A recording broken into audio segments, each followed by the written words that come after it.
Halo, Shalom, smart people.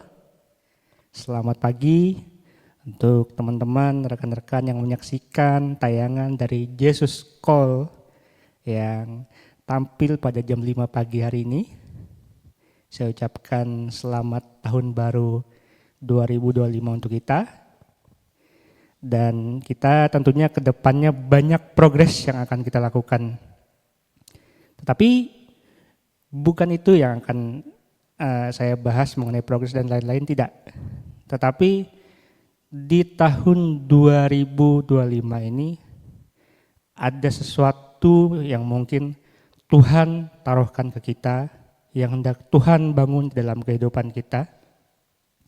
Makanya pada kali ini saya akan sharing 40 menit ke depan atau 1 jam, membagikan sesuatu hal yang berkaitan dengan salah satunya adalah membangun karakter Kristen.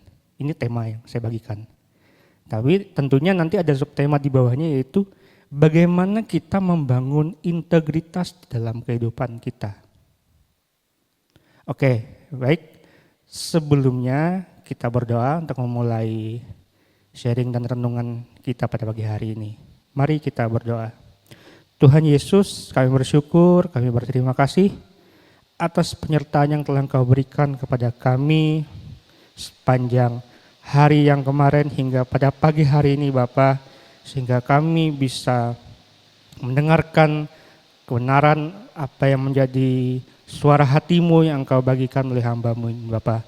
Engkau sertai renungan pada pagi hari ini dari pertengahan, dari awal, pertengahan hingga akhirnya hanya ke dalam tangan-Mu. Kami serahkan, hamba-Mu menyerahkan juga Tuhan, hamba yang membawakannya, Engkau sertai juga Tuhan Yesus. Terima kasih. Haleluya. Amin. Di tahun 2025. Tentunya kita sudah melewatinya dengan tahun 2024 kemarin kita sudah melewati 1 tahun itu dengan penuh perjuangan. Kita struggle dan hasilnya kita bisa melihat apakah kita diberkati Tuhan, apakah kita semakin bertambah baik dalam kehidupan, baik dalam mungkin kekayaan kita, atau kita semakin terpuruk. Tetapi setelah melewati itu semua, kita sudah sampai di tahun 2025. Yang artinya ini adalah hari ketiga di tahun 2025. Di mana teman-teman semua, kita termasuk saya pun dikasih kesempatan untuk Tuhan. Dikasih kesempatan oleh Tuhan untuk melakukan apa yang belum pernah kita lakukan ataupun apa yang kurang dari tahun 2024. Dan salah satunya mungkin kita harus membangun integritas dalam kehidupan kita. Kenapa saya katakan membangun integritas itu penting? Karena membangun integritas itu, dengan terbentuknya integritas dalam kehidupan kita, kepercayaan apapun yang kita perbuat, kejujuran kita itu pasti diperhitungkan buat orang. Karena salah satunya adalah integritas itu adalah mendapatkan salah satunya kepercayaan dan kejujuran dari orang-orang di sekitar kita. Contohnya seperti ini. Kalau kita sekolah, waktu dulu kita sekolah, teman-teman, ataupun smart people dimanapun pasti pernah mengalami yang namanya proses sekolah. Entah itu mau dari SD, SMP, SMA. Ketika kita ke sekolah, kita harus bangun yang namanya pukul 6 paling lambat. Jam 5 paling cepat. Dan diwajibkan kita harus sekolah jam 7. Secara tidak sadar kalau teman-teman perhatikan, bangun jam 5 ataupun bangun jam 6, dengan tepatnya kita ke sekolah dan tidak terlambat, itu adalah cikal bakal dari kita membangun integritas dalam kehidupan kita. Artinya, yang dimana ketika kita sudah menyelesaikan sekolah kita masuk ke dunia pekerjaan pun, kita dituntut yang namanya melakukan integritas. Integritas yang kita bangun yaitu melalui kejujuran. Mungkin untuk teman-teman yang bekerja di sekuler, kita harus membangun integritas itu kejujuran. Dalam pelayanan pun sama, kejujuran kita terhadap Tuhan. Kepercayaan yang dimana kita harus dapatkan itu. Dulu sedikit bercerita. Di dalam pekerjaan pun ketika saya masih bekerja di sekuler, saya belajar yang namanya melakukan integritas. Belajar membangunkan integritas, membangun kepercayaan orang terhadap saya. Membangun supaya menimbulkan rasa wibawa saya kepada setiap orang yang saya temui. Itu tadi. Contoh katakanlah misalnya masuk kerja jam 8. Ataupun kita nih dapat progres. Karena saya dulu pernah bekerja di salah satu tempat di mana kita memperjualkan plafon PVC. Saya tuh ingat, saya pernah diajarkan, walaupun saya juga tidak terlalu tepat waktu itu melakukannya. Tetapi itu jadi patokan buat saya, sampai saya sekarang.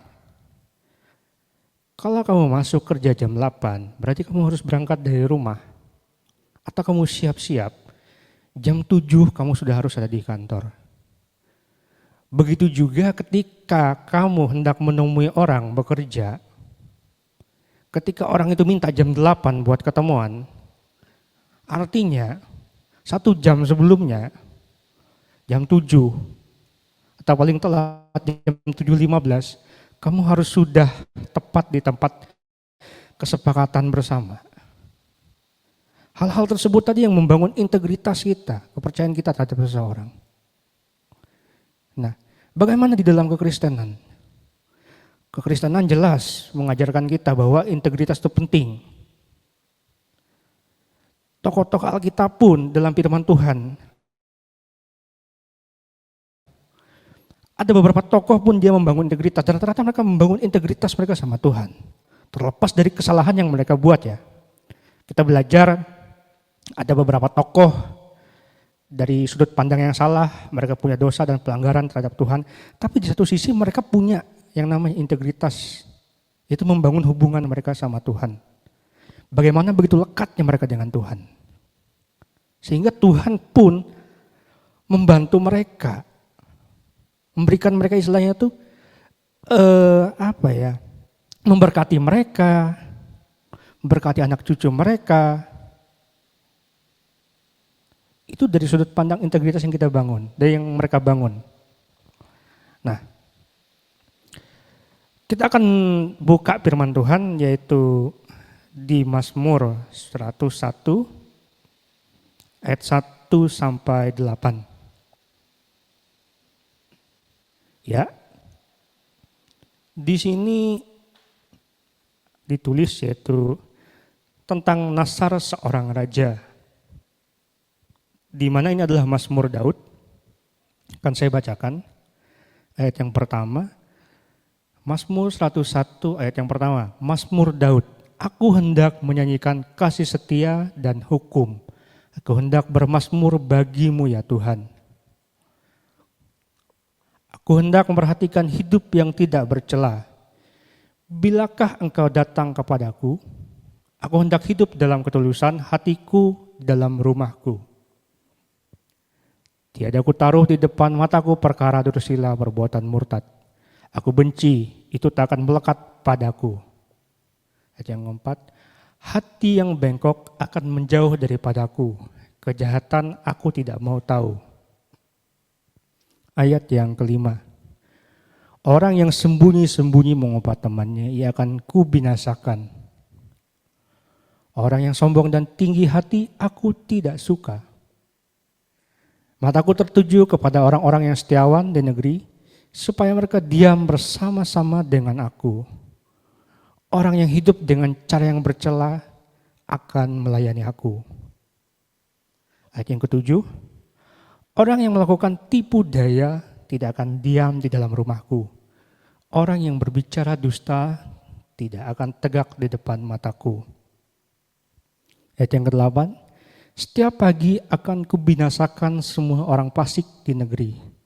Akan kulenyapkan dari kota Tuhan semua orang yang melakukan kejahatan. Oke. Dari Mazmur 101 ayat 1 sampai 8 tadi ada beberapa poin yang saya ambil. Tapi yang terutama ada di ayat 2. Yaitu di mana aku hendak memperhatikan hidup yang tidak bercela. Bilakah engkau datang kepadaku, aku hendak hidup dalam ketulusan hatiku di dalam rumahku. Dari Mazmur 101 ayat 1 sampai 8 itu berbicara tentang integritas. Bagaimana seorang Raja Daud, dia berjanji dengan Tuhan dan dia lakukan. Dan seperti kita tahu bahwa Raja Daud ini adalah raja yang tidak terlepas dari yang namanya kesalahan. Di dalam pemerintahannya, dalam kehidupan kesehariannya, dia melakukan banyak pelanggaran. Tetapi satu yang bisa kita pelajari dari Raja Daud, yang harus kita pelajari dan kita terapkan. Ketika Raja Daud berdosa, melakukan pelanggaran, dia cepat sadar dan dia berjanji tidak akan melakukan itu 2 kali. Itu adalah sebuah integritas yang kita bisa pelajari. Ada banyak. Seberapa banyak dari kita sering melanggar yang namanya integritas. Sering yang namanya, ya kalau bisa saya bicarakan, kita terlalu mengentengkan yang namanya hak kepercayaan yang orang kasih. Apakah kita mau belajar seperti Raja Daud? Atau kita mau tetap mengentengkan sesuatu yang itu penting tapi kita anggap itu tidak penting? Saya juga belajar bagaimana di Smart People, tempat saya pelayanan,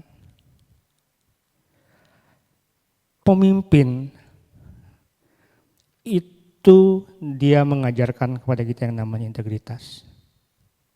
Dan itu saya lihat di mana mentor pemimpin dari Smart People, katakanlah ketika beliau diundang di salah satu tempat beribadah, beliau diminta untuk berbicara. Katakanlah ibadah mulai jam 8, 1 jam sebelumnya atau 2 jam sebelumnya, beliau sudah datang, sudah hadir.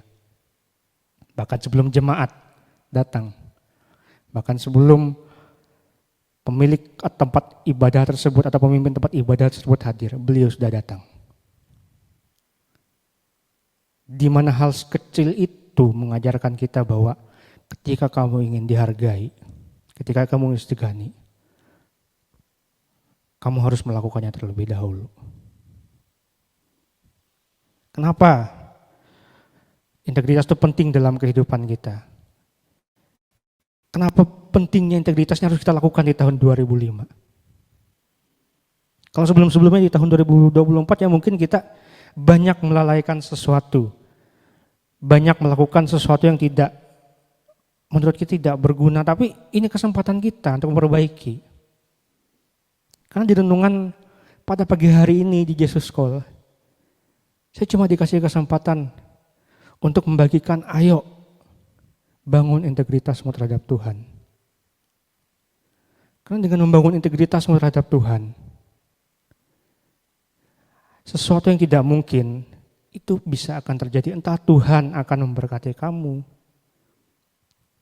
Tuhan akan memberikan sesuatu yang baru buat kamu di tahun 2005. Cuma saya sekedar mengingatkan, kita belajar dari Raja Daud tadi, di mana ia di pasal 2 itu dia cuma mengatakan, aku hendak memperhatikan hidupku yang tidak bercela.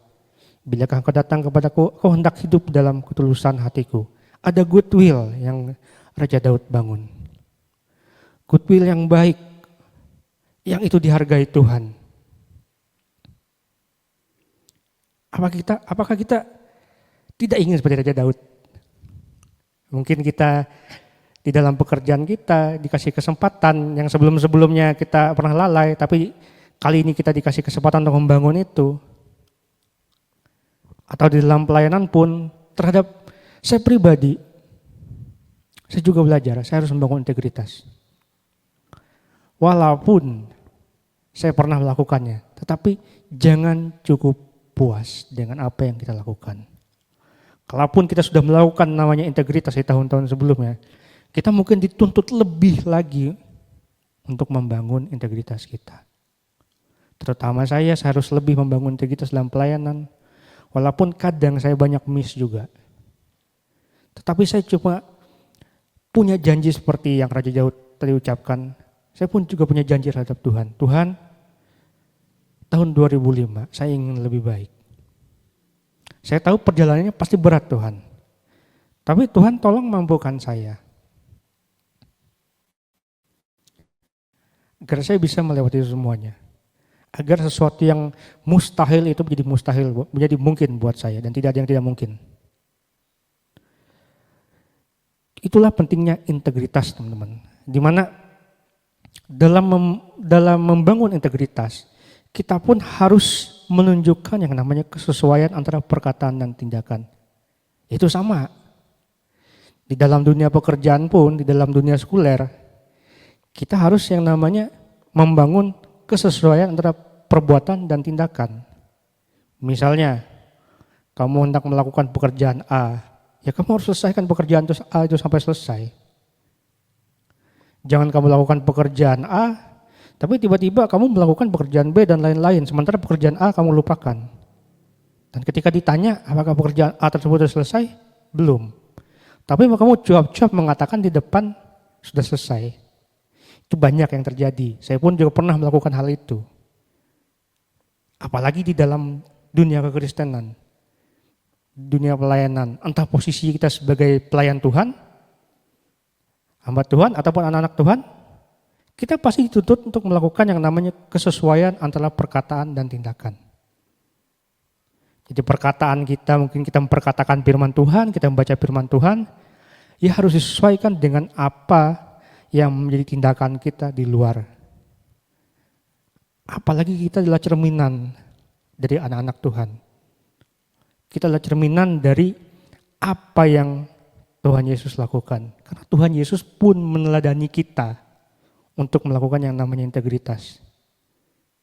Kalau seandainya Tuhan tidak melakukan integritas, ya mustahil apa yang dikatakan dalam Alkitab. Ya mustahil dong buat diturutin. Gak mungkin ada orang-orang benar. Makanya itulah gunanya Tuhan itu mengajarkan yang namanya keteladanan hidup yang harus kita lakukan. Kenapa pentingnya tadi menjaga integritas atau membangun integritas dalam kehidupan? Karena kita harus memperkatakan kesesuaian, ingat ya, memperkatakan kesesuaian antara perkataan dan tindakan kita. Kemudian ada sebuah kutipan, yaitu adalah integritas membangun atau salah satu kunci kesuksesan. Ya, benar. Dalam pekerjaan pun, contohnya kita tidak usah jauh-jauh dalam keseharian kita, pergaulan kita yang berkaitan dengan mungkin usaha, pendidikan, sekolah, bahkan dunia pelayanan pun. Kita lihat pelayan-pelayan Tuhan yang berhasil, pengusaha-pengusaha yang di dalam Tuhan yang berhasil. Terlepas dari apa yang mereka lakukan, mereka tetap yang namanya membangun integritas. Tetap strict di jalannya. Kalau melayani Tuhan, tetap strict di jalan Tuhan. Dia melakukan apa yang Tuhan lakukan. Contohnya, katakanlah, saya tidak membanggakan pemimpin saya tidak membanggakan mentor saya, tapi sekali lagi beliau mengajarkan bagaimana dia strict di jalan Tuhan. Dia membangun integritas terhadap pelayanannya. membangun integritas yang bisa diteladani untuk orang-orang yang di bawahnya. Begitu juga dengan pekerjaan. Saya pernah kenal dengan salah seorang pengusaha yang ya saya bilang sukses dengan apa yang dia lakukan. Dia membangun reputasinya, membangun integritas dalam pekerjaan. Sehingga hasilnya yang dia dapatkan itu pun sesuai. Karena apa? Dia membangun integritasnya. Maka tidak salah kalau kita katakan bahwa integritas merupakan kunci kesuksesan. Tapi tetap tidak bisa kita jadikan patokan sepenuhnya. Karena di dalam Tuhan, yang namanya kesuksesan dibangun karena kita mengikuti jalan-jalannya Tuhan. Bukan mengikuti jalan-jalannya dunia. Dan integritas yang kita bangun yaitu adalah integritas melalui jalan-jalan yang Tuhan berikan tadi. Kalau dibilang enak, tidak. Pasti banyak yang namanya lika-liku dalam mengikuti Tuhan. Ya percayalah ketika kamu bisa membangun integritasmu, membangun kepercayaanmu terhadap Tuhan, dan Tuhan bisa mempercayai kamu. Selepasnya pasti Tuhan akan berikan apa yang bisa jadi kamu butuhkan. Kemudian ada sebuah yang saya kutip dan saya pelajari, yang akan saya bagikan ke teman-teman juga. Bahwa integritas itu dapat menopang orang percaya sebagai komitmen pada kebenaran Allah. Salah satunya, integritas, saya ulangi lagi, integritas dapat menopang kita orang Kristen atau kita orang percaya untuk memegang komitmen kebenaran Allah. Karena kita tahu bahwa apa yang Allah tulis, rule-nya Tuhan yang ada dalam Alkitab, itu adalah kebenaran yang mutlak, yang absolut, saya bilang. Di mana kalau kita memperkatakannya, memperlakukannya, atau melakukannya sesuai dengan apa yang Tuhan mau, itu akan menopang kita tentunya sebagai orang percaya. Percaya atau tidak percaya, teman-teman harus lakukan. Dan saya pun di sini dapat tugas untuk membagikan ini, saya harus melakukannya juga. Tidak terkecuali siapapun kita. Selain integritas adalah menopang orang percaya orang Kristen untuk memegang komitmen pada kebenaran Allah, integritas juga dapat menolong kita sebagai orang percaya untuk menolak yang namanya kejahatan. Wah, ini pasti benar dan jelas. Kalau kita punya ketetapan hukum-hukum Tuhan, kita percaya dengan apa yang kita lakukan, kita tidak mudah dan tidak gampang yang namanya untuk mengikuti kejahatan atau mengikuti yang namanya apa yang dunia tawarkan. Salah satunya di tahun 2025 ini kita diajarkan membangun integritas. Salah satunya untuk menolong kita menolak kejahatan. Entah kejahatan perilaku kita dalam keseharian, kejahatan kita dalam pekerjaan, kejahatan dalam apapun yang kita lakukan, misalnya bisnis ataupun apapun itu. Ketika kita ingat akan firman Tuhan, kita ingat akan jalan-jalannya Tuhan, kita ingat hukum-hukumnya Tuhan. Kalau kita lakukan, kita tidak melanggar, kita akan bisa menolak kejahatan tersebut. Karena dalam firman Tuhan ada dua, yaitu berkat dan kutuk. Kalau engkau mendengarkan suara Tuhanmu baik-baik dan melakukannya, maka segala berkat akan datang kepadamu. Dan lain-lain hal banyak itu ada di kitab Bilangan, kalau saya ingat. Kemudian jika kamu tidak baik-baik mendengarkan suara firman Tuhan Allahmu, maka segala kutuk akan mendatangi kamu, kejahatan apapun akan mendatangi kamu. Saya ingatkan sekali lagi, kenali Tuhanmu melalui hukum-hukumnya. taatlah kepada Tuhanmu karena hukum-hukumnya. Bukan taat kepada Tuhan, bukan kenal dengan Tuhan karena mujizat yang dilakukan.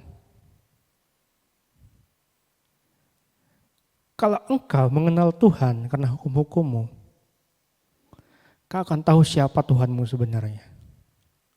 Tetapi kalau engkau cuma mengenal Tuhanmu gara-gara mujizat, gara-gara hal-hal baik saja yang kau terima, tapi sementara hal-hal buruk yang kau singkirkan, yang kau belum mengenal Tuhanmu dengan baik. Jadi yuk kenali Tuhanmu, bangun integritasmu, melalui apa yang Tuhan katakan, melalui hukum-hukum Tuhan. Ketika engkau sudah bisa melakukan itu, engkau dengan gampang menolak kejahatan. Saya seorang mantan perokok. Saya merokok aktif kurang lebih ketika saya mulai masuk perkuliahan, yaitu di tahun 2008. Sampai di satu titik, saya memutuskan untuk berhenti merokok di tahun baru 2015. Tapi sebelum memutuskan untuk berhenti total, apakah tantangan itu tidak ada? Ada banyak. Sebelum memasuki yang namanya memutuskan untuk tidak merokok sepenuhnya, saya sempat merokok, berhenti merokok. Akhirnya ketika saya diajarkan bahwa ketika melayani Tuhan, kamu harus belajar kudus di hadapan Tuhan. Mimbar Allah itu kudus ketika kamu melayani Tuhan. Ketika ditantang, kamu mau gak melakukan komitmen tersebut? Iya, saya mau Tuhan. Dan segampang itu Tuhan lepaskan. Sampai sekarang puji Tuhan. Nah, itu berlaku buat saya juga di tahun 2025. Ada komitmen yang saya harus jalani. Saya cuma ingin katakan, Tuhan, saya mau bebas. Iya, Tuhan cuma katakan, ya lakukan apapun tantangannya. Pikul salib, sangkal diri, bayar harga di hadapan Tuhan. Entah selama setahun ke depan saya akan berhasil atau tidak. Tetapi ada goodwill, seperti saya katakan di Raja Daud. Dia punya goodwill untuk tidak melakukan pelanggaran yang kedua kalinya. Begitu juga dengan kita. Mungkin di saat ini kita diberikan kesempatan oleh Tuhan goodwill, atau kita mempunyai goodwill yang baik, ingin melakukan sesuatu, ingin membuat sesuatu yang berkaitan dengan integritas atau komitmen terhadap Tuhan, lakukan itu. Tidak ada yang tidak mustahil, teman-teman, asalkan kita mau. Kita sudah membahas bagaimana integritas tadi dapat menolong kita sebagai orang percaya, sebagai orang Kristen untuk menolak kejahatan.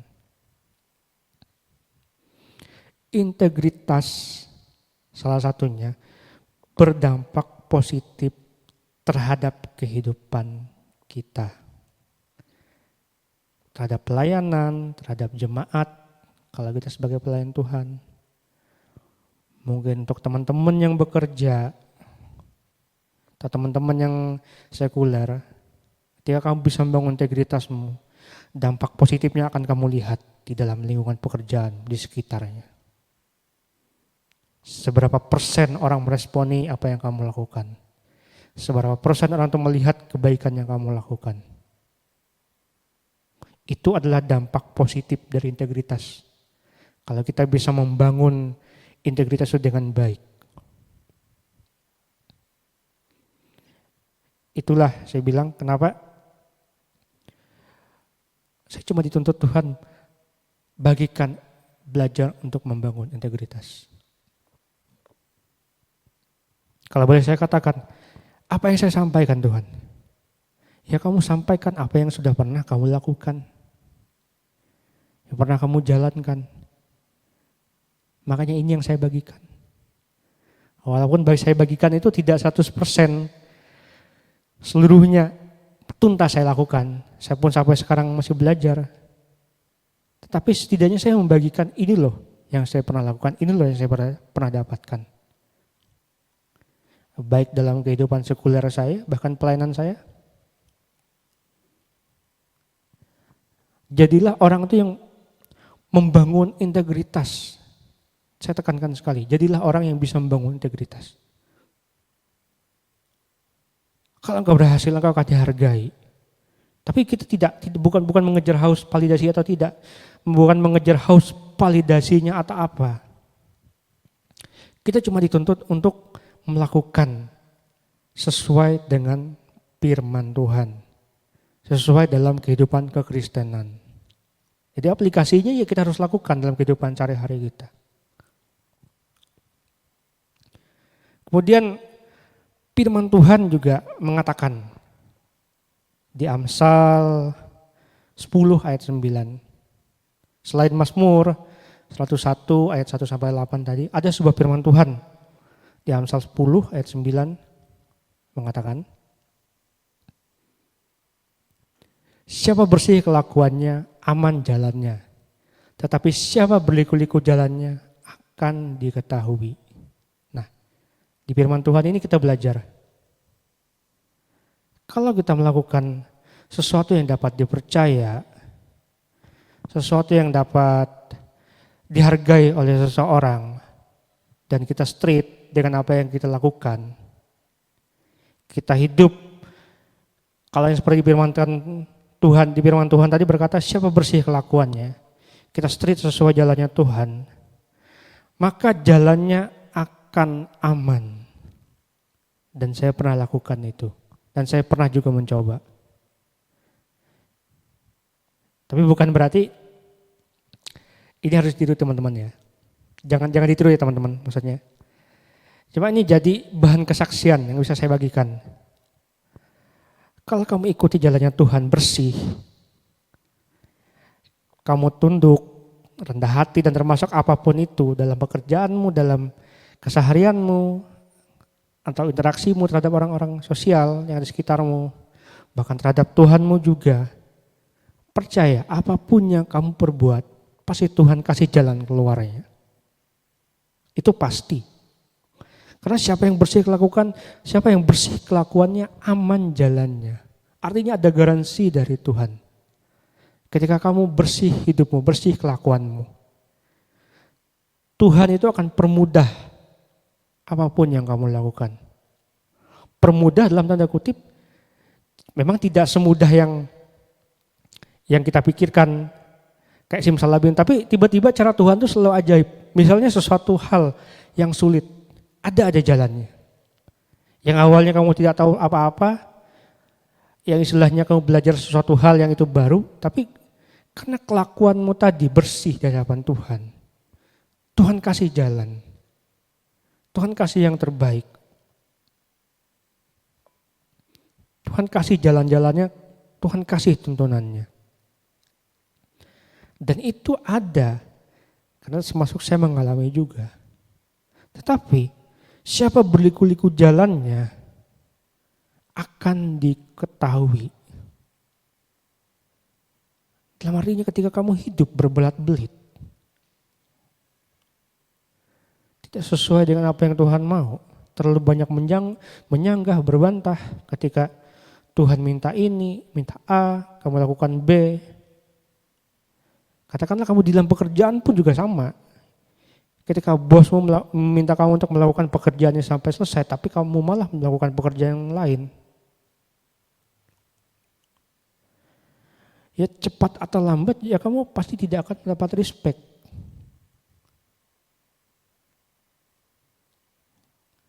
Ya jalannya akan diketahui, siapa berliku-liku jalannya akan diketahui. Walaupun kamu terlihat baik, kamu melakukan sesuatu hal yang menurut kamu baik, tetapi di belakangnya kamu penuh intrik dan kebohongan.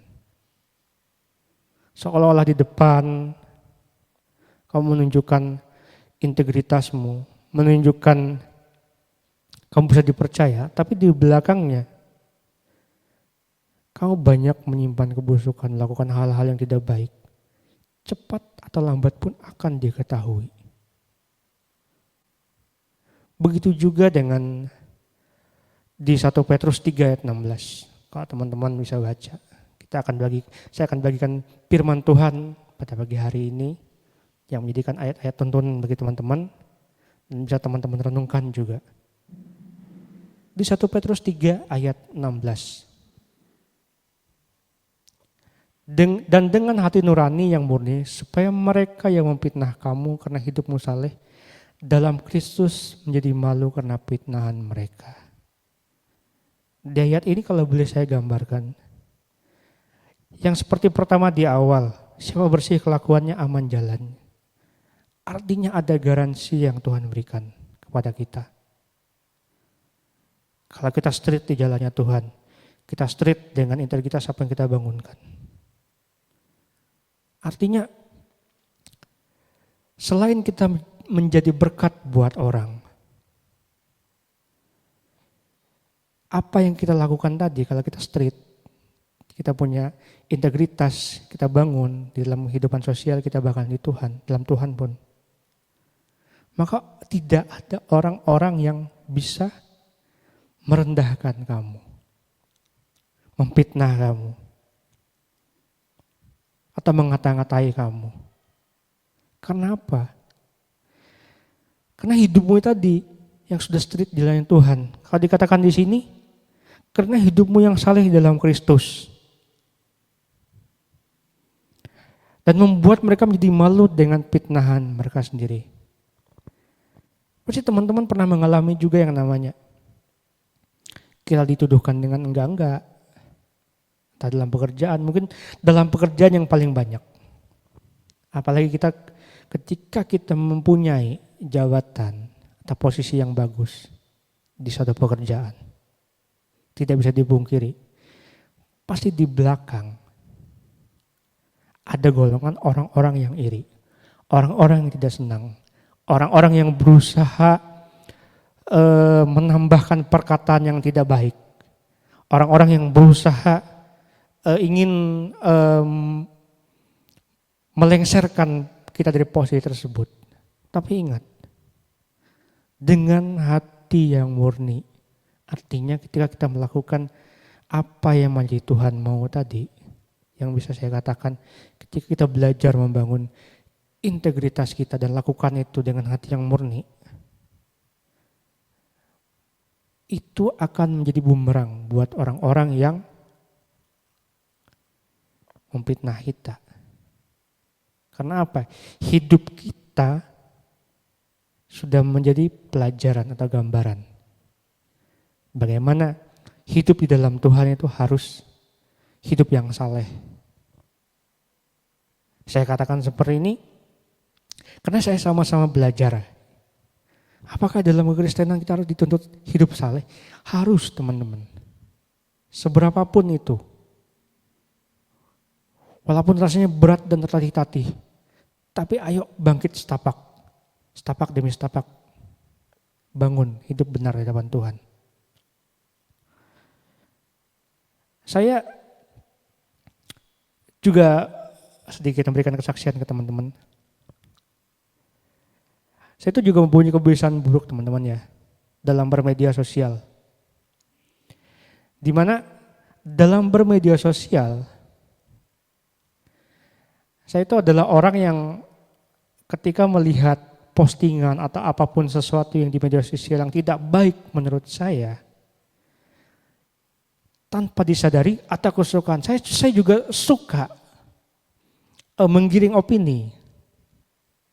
Atau bisa dibilang ketika ada hujatan, saya bisa ikut menghujat juga. Loh, masa iya katanya. Katanya statusnya pendeta, tapi kelakuannya itu. Loh, saya manusia. Tapi seberapa eratnya tadi, rulemu dengan hubunganmu dengan Tuhan, atau rambu-rambu rule yang Tuhan berikan ke kamu, itu yang akan menjadi patokan buat kamu untuk tidak melakukan hal tersebut.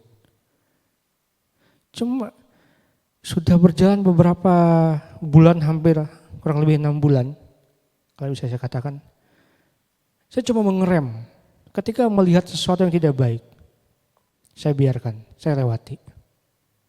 Ada keinginan tiba-tiba pengen ngetik, pengen mengomentari sesuatu dengan kata-kata yang konyol. Tapi kembali lagi, saya cuma diingatkan, jangan. Otomatis itu ada terem di hati saya, jangan lakukan itu.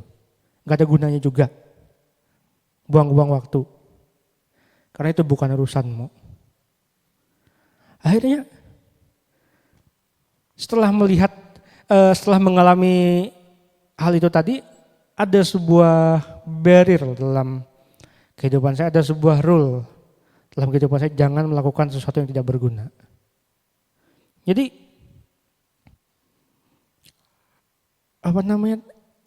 kamu tidak melakukan yang tidak baik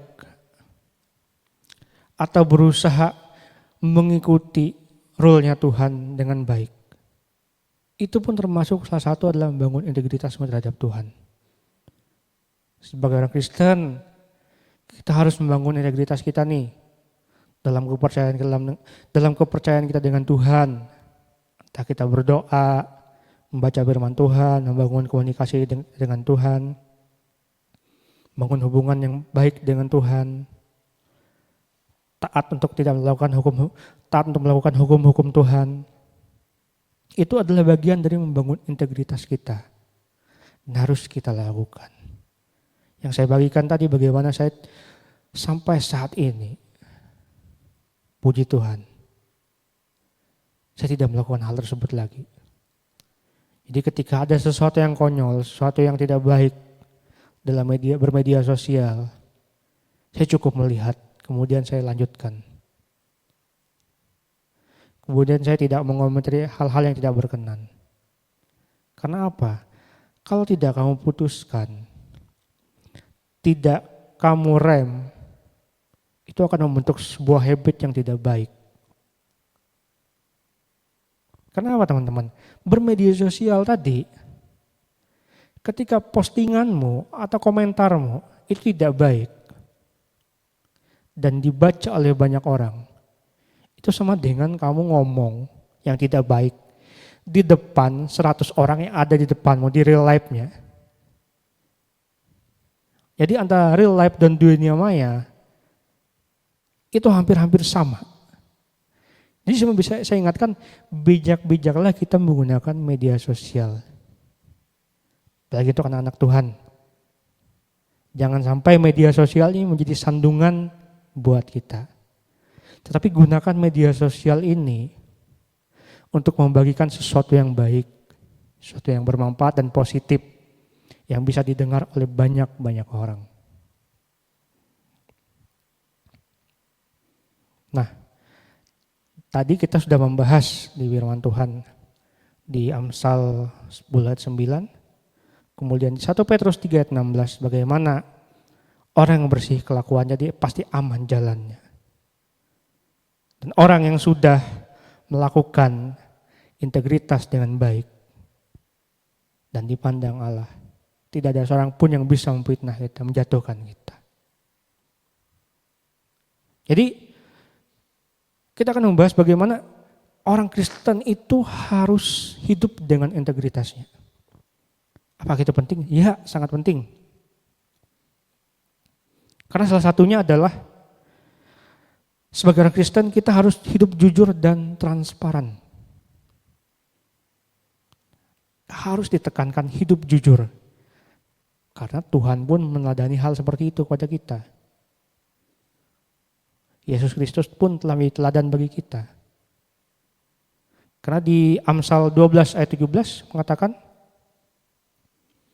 siapa mengatakan kebenaran menyatakan apa yang adil, tetapi saksi dusta menyatakan tipu daya. Artinya ayat firman Tuhan ini, kita harus jujur dan transparan dengan apa kehidupan, dengan apa yang kita jalani, dengan apa kehidupan yang kita lakukan sekarang. Misalnya kamu melakukan kesalahan terhadap dirimu, kesalahan terhadap Tuhan, ya kamu harus jujur. Kamu harus jujur dengan setiap perbuatan yang tidak baik. Kamu harus transparan dengan apapun yang kamu lakukan. Jangan ada dosa tersembunyi. Saya pun belajar demikian. Ketika koreksi datang, koreksi dari orang yang tunjuk Tuhan, dari otoritas tertinggi yang Tuhan tunjukkan untuk mengkoreksi kehidupan kamu. Walaupun koreksi itu tersebut keras dan tidak enak didengar, tapi kamu harus jujur dengan keadaanmu dan harus transparan bahwa hal tersebut iya benar kamu rasakan, jangan ditutup-tutupin. Jangan pernah mengucapkan saksi dusta. Salah satunya yang Tuhan mau ketika kita memasuki tahun 2025 ini, sebagai orang Kristen, kita harus jujur dan transparan dengan kehidupan kita. Karena dengan jujur dan transparan, itu akan mempermudah Tuhan untuk membentuk kita, mengoreksi kita, menjadikan kita lebih baik lagi. Kemudian selain jujur dan transparan, ada kata bertanggung jawab. Sebagai orang Kristen ya, dalam integritas kita harus bertanggung jawab. Sebab di 1 Korintus 4 ayat 2, yang akhirnya dituntut dari pelayan-pelayan yang demikian ialah bahwa mereka ternyata dapat dipercaya. Pada akhirnya, yang dituntut Tuhan dari kehidupan kita, yang dituntut Tuhan dari segala macam apapun yang Tuhan percayakan adalah kita dapat dipercaya.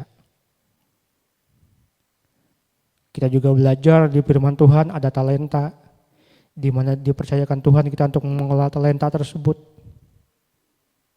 Kita kelola dengan baik dan kita gunakan, hasilnya kita gandakan, atau kita tidak gunakan, atau kita malah kembalikan karena kita tidak tahu caranya.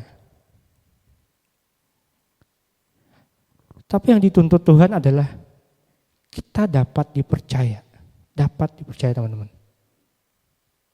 Dapat dipercaya dalam kehidupan kita, dalam kehidupan sosial kita, dalam pekerjaan kita harus dapat dipercaya oleh atasan kita.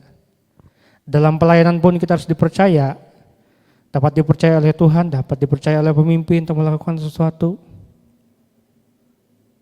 Dia semuanya kembali lagi keputusan itu ke kita.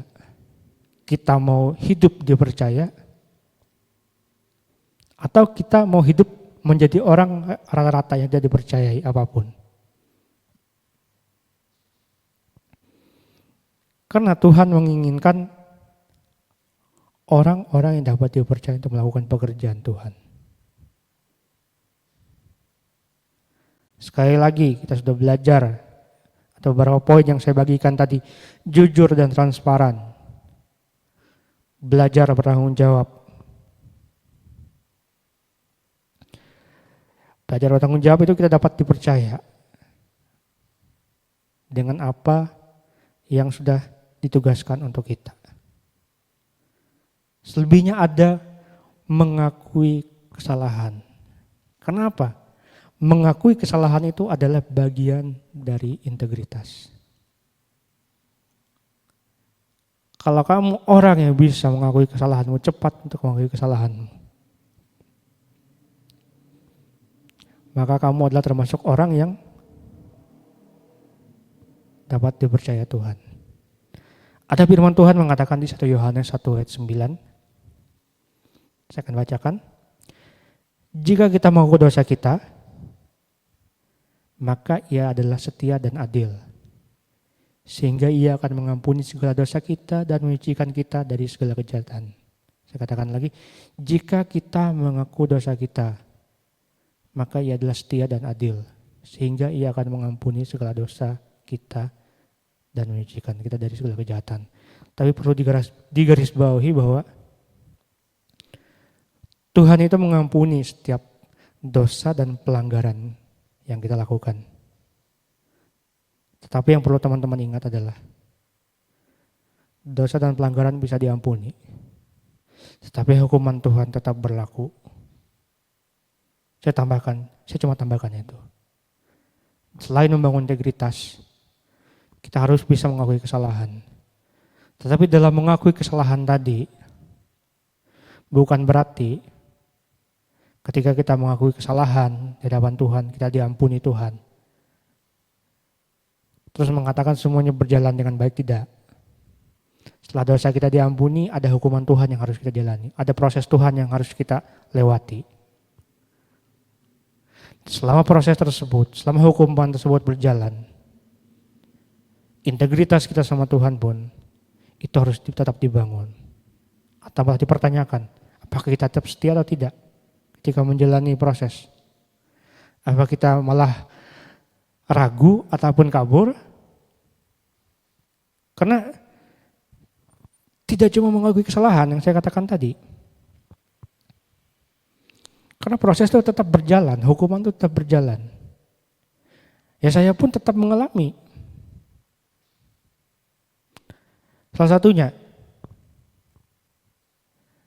saya termasuk orang yang tidak baik-baik saja dalam pergaulan.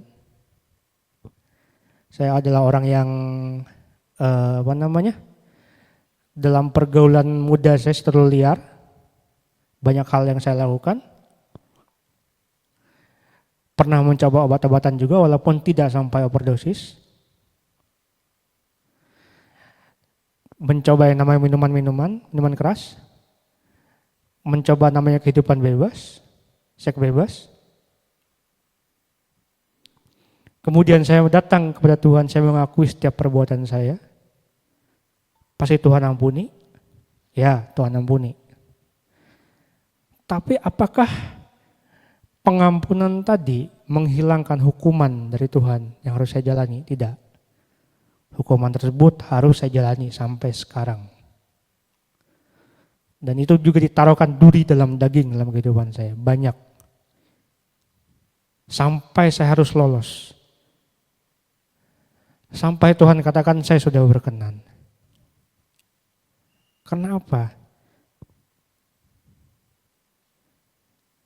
Dosa itu tetap mengintip kita dari belakang pintu.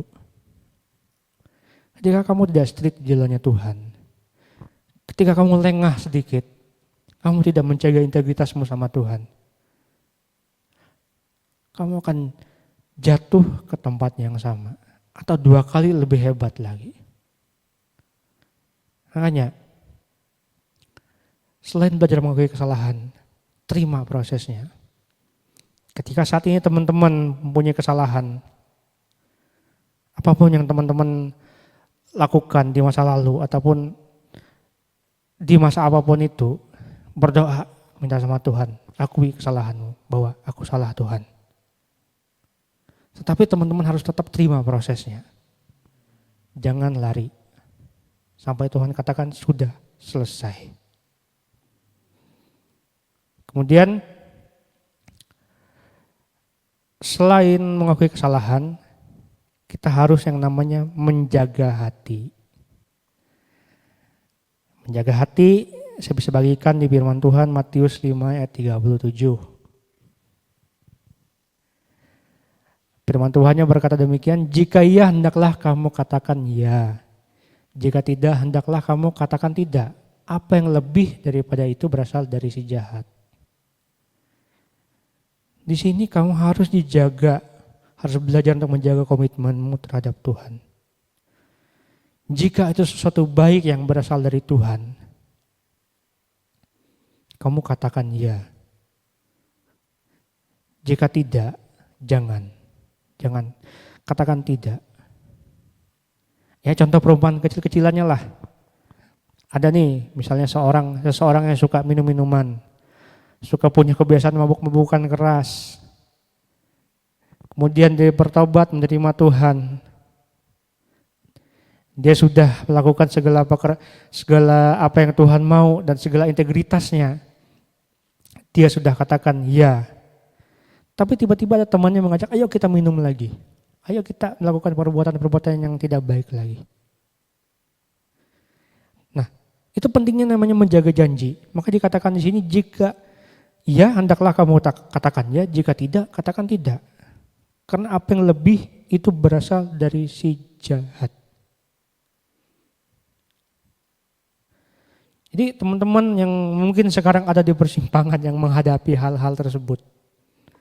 Saya cuma bagikan firman Tuhannya ini. ada di Matius 5 ayat 37. Bagaimana kamu harus menjaga janjimu dengan Tuhan. Selain tadi kita mengakui kesalahan kita ya, kita harus belajar menjaga janji kita dengan Tuhan. Apa yang menjadi komitmen kita dengan Tuhan. Apa yang sudah kita bangun lama dengan Tuhan. Contoh katakanlah seperti saya tadi. Ketika saya sudah menjaga janji saya tidak merokok. Saya sudah hendak berhenti merokok Tuhan.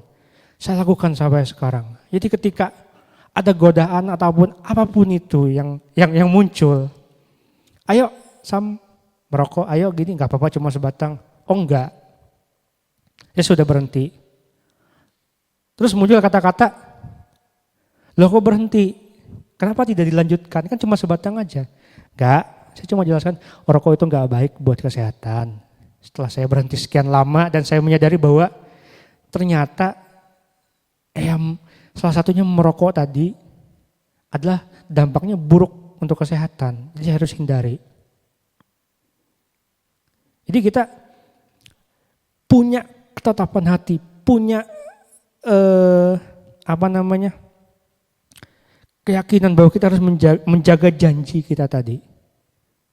Karena kalau kita sudah bisa menjaga janji kita tadi dan kita hidup dengan sesuai apa yang Tuhan mau, maka itu akan mempermalukan orang-orang yang mengata-ngatain kita tadi.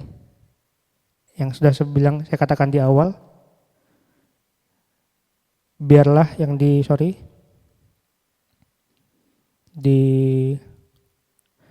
Petrus tadi yang saya bisa katakan, susah ditampilkan firman-Nya, tidak usah.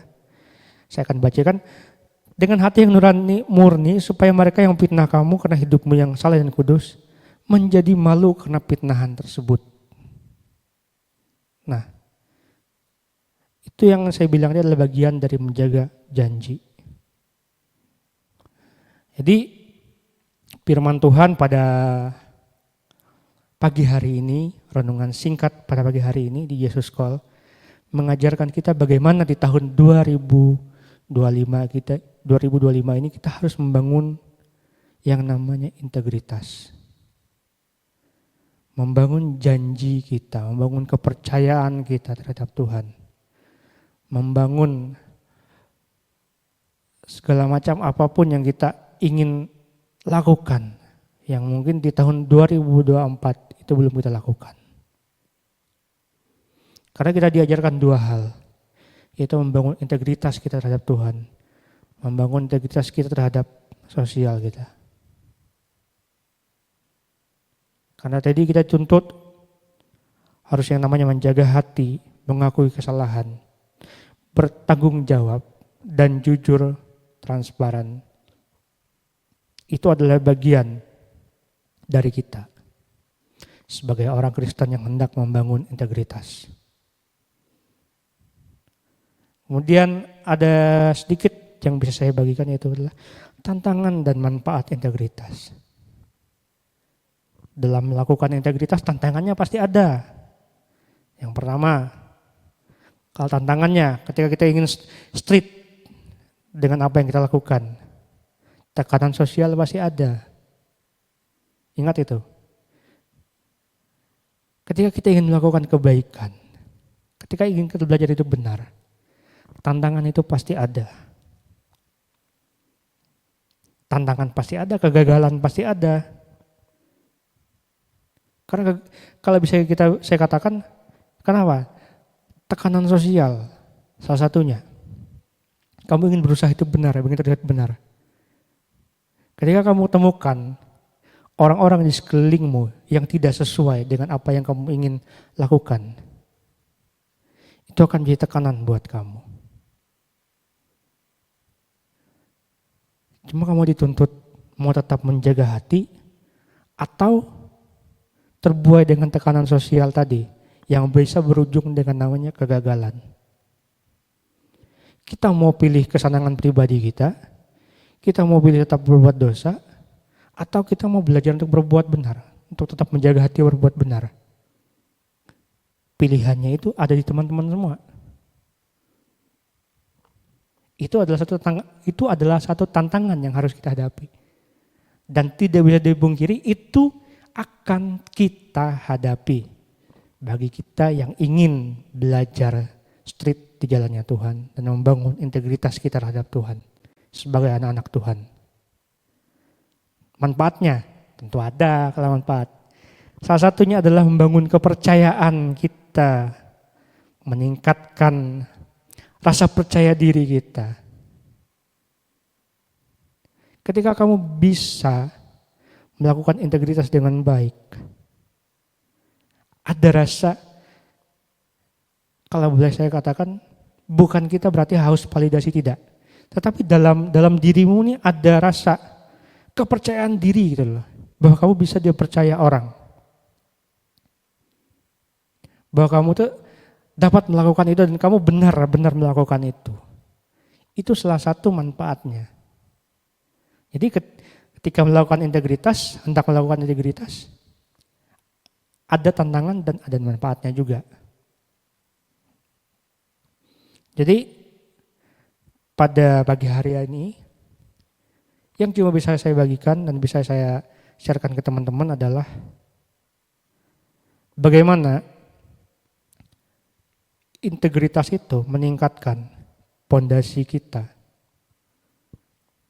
atau karakter kita dalam kekristenan kepada Tuhan, salah satunya. Yang kedua adalah integritas itu di mana bisa membangun kepercayaan diri kita, membangun komunikasi kita, membangun relasi kita yang baik antara Tuhan dan kita. Bahkan juga terhadap kehidupan sosial kita. Kemudian integritas itu sudah pasti memperlihatkan kasih dan kebenaran dari Allah. Dan yang terakhir adalah melakukan integritas itu dibutuhkan yang namanya komitmen dan disiplin. Tidak hanya pekerjaan pun, membangun reputasi, membangun apapun yang berkaitan dengan keberhasilan, semuanya dibutuhkan komitmen dan disiplin. Begitu juga dengan kita. Ketika kita membangun integritas kita terhadap Tuhan, kita harus membutuhkan yang namanya komitmen dan disiplin.